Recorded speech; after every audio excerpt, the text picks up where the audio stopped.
Jail के कैदी जो है ना वो बड़ा स्वागत करते हैं। अच्छा। जिस तरह की कैटेगरी का मुल्ज़िम आ रहा होता है ना उसको उस तरह का ट्रीटमेंट देते हैं। अच्छा। उससे वो मुझे करते हैं। वो बड़ा माहौल मोहब्बत प्यार आज की रात जो है ना बड़ी मोहब्बत प्यार वाली। उस कंडीशन में भी देखा है कि जब देखा नहीं जा रहा था मैं दिली काज़मी को, ये मैं जेन्युइन आपको बात बता रहा हूँ। उस टाइम जाफरी साहब को मिला, जाफरी साहब ने कहा ला इलाहा इल्लल्लाह मोहम्मद रसूलुल्लाह, उन्होंने कलमा पढ़ा, मैंने तो वैसे ही पढ़ा हूँ।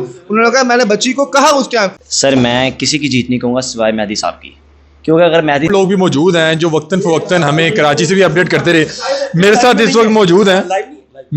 वक्त मौजूद हैं अहमद शेर जट साहब। पता नहीं अपना लाइव कर रहे हैं, पता नहीं किसकी धुलाई कर रहे होंगे। अस्सलाम वालेकुम। वालेकुम जट साहब कैसे हैं आप? अल्हम्दुलिल्लाह। जट साहब सारी चीज़ों से हट के, इस चीज़ से भी हट के कि आप एक वकील हैं, मुझे ये बताएं कि being a citizen of Pakistan कैसा फील हो रहा है इस केस पे, ये जो इतनी अहम पेशरफ्त हुई है? देखें अली भाई, ये बड़ी ज़रूरी चीज़ थी और बेसिक चीज़ थी। एक मुकदमा दर्ज होता है, उस मुकदमे में जो मुल्ज़मान होते हैं ना उनकी गिरफ़्तारी पहला मरहला होता है, और जब उनकी गिरफ़्तारी पहली जो इंस्टेंस में जो कोर्ट होती है ना वहाँ पर जब उनकी गिरफ़्तारी हो जाए, उनकी ज़मानत ना हो, तो इसका बड़ा मतलब ये होता है कि स्ट्रॉन्ग केस है, इम्पॉर्टेंट केस है, और इस केस के अंदर ये जो मुल्ज़मान हैं इनका किरदार बड़ा वाज़ेह है। तो ये पहला स्टेप था और वो पहला स्टेप कामयाब हो गया, और बड़ा इम्पॉर्टेंट है इस केस के लिए कि पहले ही कोर्ट के अंदर से उनकी ज़मानत खारिज हुई है और उनको वहीं पे धर लिया गया, उनकी गिरफ़्तारी वहीं पे हो गई है। और मैं अगेन ये समझता हूँ कि लोगों के ज़हन में बहुत लंबी बेल चली है, 21 जुलाई से 29 अगस्त तक बहुत लंबी बेल नहीं है। आपको पता है फॉलो ज़्यादा कर रहे थे, लोगों के जज्बात जुड़े थे, उनको गलत नहीं हम कहते, लेकिन जज्बात। शेर जट साहब आप लाइव भी कर रहे हैं, आपसे बस एक आखिरी सवाल पूछना चाहूँगा। मुझे बताएं कि देखें जितना ये केस वायरल है, जेल में भी ये खबर होगी ये कौन लोग आए हैं, इन्होंने क्या क्राइम किया है, तो इन लोगों को क्या जेल में भी कोई प्रोटेक्शन दी जाएगी? क्योंकि बहरहाल लोगों के इमोशंस तो हर्ट हुए हैं।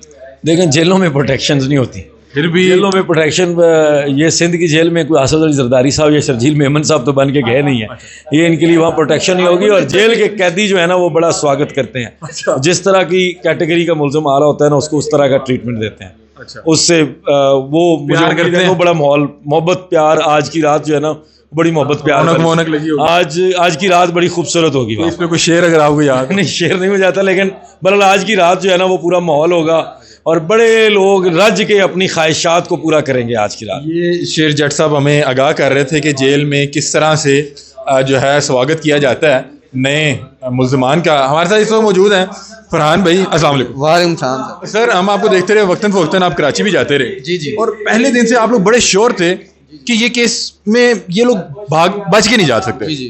तो सर क्या फील है कि बहरहाल एक बाप जिसको आपने स्ट्रगल करते देखा है, आज उसके चेहरे पे हंसी थी? बिल्कुल ऐसा ही है, वो तमाम लोगों ने भी देखा है कि वो कितना मुतमईन है। और मैं आपको एक बात बताऊं, मैंने उस कंडीशन में भी देखा है कि जब देखा नहीं जा रहा था मैं दिली काज़मी को, ये मैं जेन्युइन आपको बात बता रहा हूँ। जब बच्ची पहली दफ़ा प्रोड्यूस होके आई थी ना, हम मौजूद थे कराची में कोई 50-52 दिन के बाद, तो हम इतना खुश थे, फैमिली इतनी खुश थी, हमने इंटरव्यूज़ किए और फिर पता लगा अब सुबह मिलना है कोर्ट में। अब तो मैं कहता हूँ इनको दूध का दूध पानी का पानी हो जाएगा। लेकिन उसके बाद जो मामला हुए वो सब ने देखा, और जब हम रात को उनके घर दोबारा गए और जब हमने वो कंडीशन देखी, ज़फ़र अब्बास भी JDC के मौजूद थे उस घर में, तो वो कंडीशन नहीं, मैं कहता हूँ उसको अल्फाज में बयान ही नहीं की जा सकती कि वो बाप उस दिन क्या सोच रहा था कि 50 दिन के एफर्ट के बाद मैंने बच्ची पता नहीं किस तरीके से बाजियाब करवाई, और उसके बाद आज बच्ची फिर मेरे हाथों से लेके जा रही है।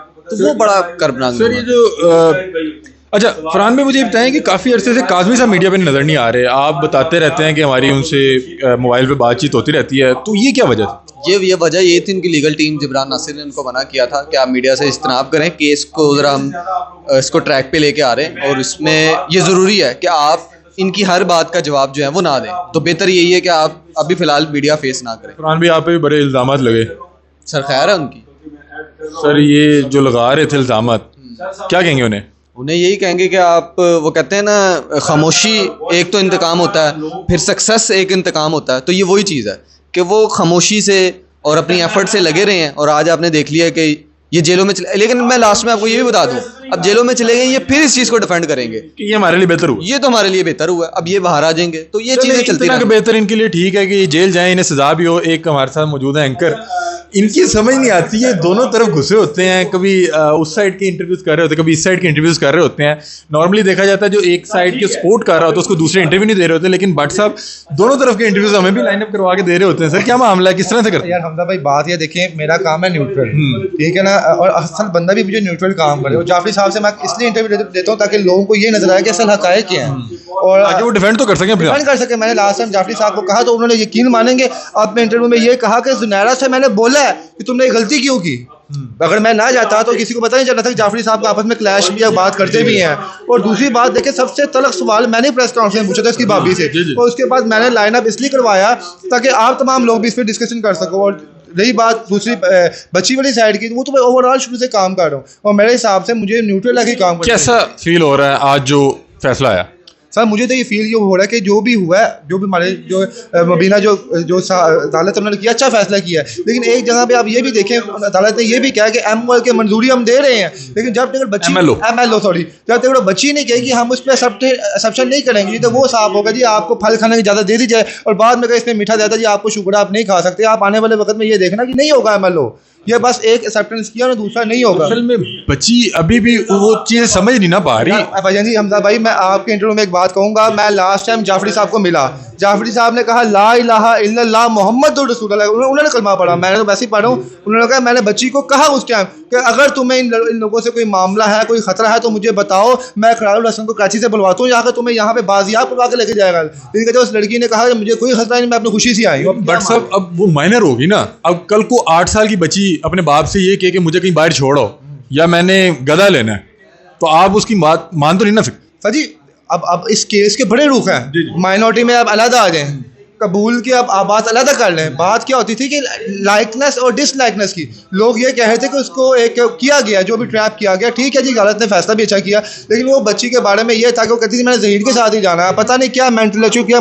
मैंने ये जाफरी साहब को सवाल पूछा, मैं कहा जी आपके पास कोई नज़ेबा तस्वीरें हैं उस बच्ची की आपके गैंग के पास, जो वो लीक करता है तो बच्ची को डाटा जी मैं इनके पास अपने माँ बाप के पास नहीं जाऊँगी।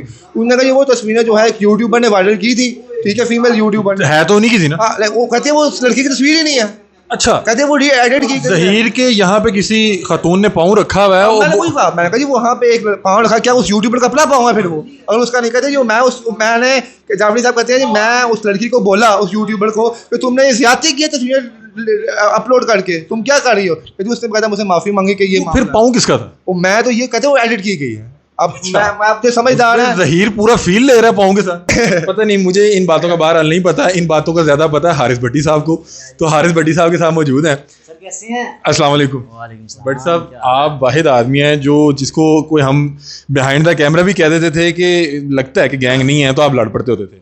तो कितना खुश हैं इस वक्त कि जो ये फैसला हुआ है इस टाइम, बहरहाल जो मुल्ज़मान है वो जेल में? यार हमजा भाई, बड़ी खुशी की बात है, ख़ास तौर पे जो इम्पोर्टेंट चीज़ ये है कि पूछते हैं वो मुझे पता चल गया, वो जो इशारा कर रहे हैं ना वो। सर मैं किसी की जीत नहीं कहूँगा सिवाय मेहदी साहब की, क्योंकि अगर मेहदी मुझे लगता है कि मेहदी साहब से भी अलावा एक बाप की जीत, क्योंकि हम मेहदी साहब के साथ नहीं, हम एक बाप के साथ खड़े थे जो हक के लिए खड़ा हो गया। बिल्कुल, क्योंकि मेहदी साहब अगर ना खड़े होते, ना फाइट करते, तो मेरा नहीं ख्याल कि आपको बोलने का मौका मिलता, मुझे बोलने का मौका मिलता, या किसी को बोलने का मौका मिलता। तो अव्वल तो एक क्रेडिट उनको जाता है। दूसरी चीज़ ये है कि अब इंसान का एक ईमान हमारा मजबूत होना चाहिए कि अगर आप हक और सच पे हैं ना, तो अल्लाह के हाथ देर है अंधेर नहीं है, हक और सच की फतेह होके रहती है। तो अल्हम्दुलिल्लाह अल्लाह ताला लाख लाख शुक्र है कि आज ये हमारे एक प्रोड्यूसर हैं हमारे साथ। नाज़रीन, आपको बहुत से लोग वो तो नज़र आएंगे, मुझे नहीं पता कि इसका क्या मकसद है। सर इसका क्या मकसद था?